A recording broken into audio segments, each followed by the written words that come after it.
AKG സെന്ററിൽ നിന്ന് ഒരാളുടെ നേതൃത്വത്തിലും ഇപ്പൊ പറഞ്ഞ മന്ത്രിയുടെ ഔദ്യോഗിക വസതിയിൽ അദ്ദേഹത്തിന്റെ ഒരു സ്റ്റാഫിന്റെ നേതൃത്വത്തിലും വ്യാപകമായിട്ട് എനിക്കെതിരെയുള്ള വ്യക്തിപരമായ പ്രചരണങ്ങൾ നടത്തിയാണ്.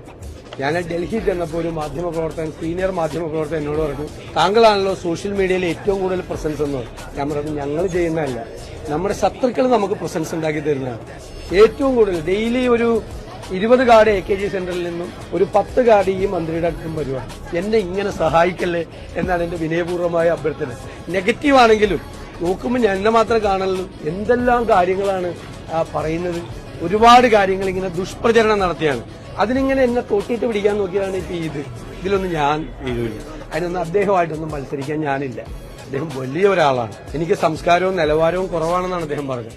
അദ്ദേഹത്തിന് വളരെയധികം സംസ്കാരവും നിലവാരമുള്ള ആളാണ് അദ്ദേഹം.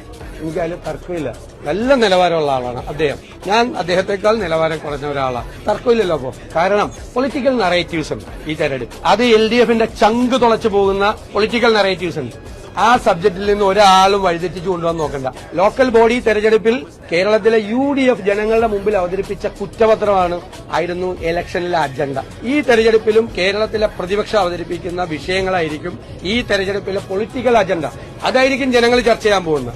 അതിൽ നിന്ന് വഴിമാറ്റി കൊണ്ടുപോകാൻ വേണ്ടിയിട്ടാണ് ഈ തോണ്ടല്, പിച്ചല്, വലിക്കല്, തോട്ടിയിട്ട് വലിക്കല്. അതിലൊന്നും ഞങ്ങൾ വീഴില്ല.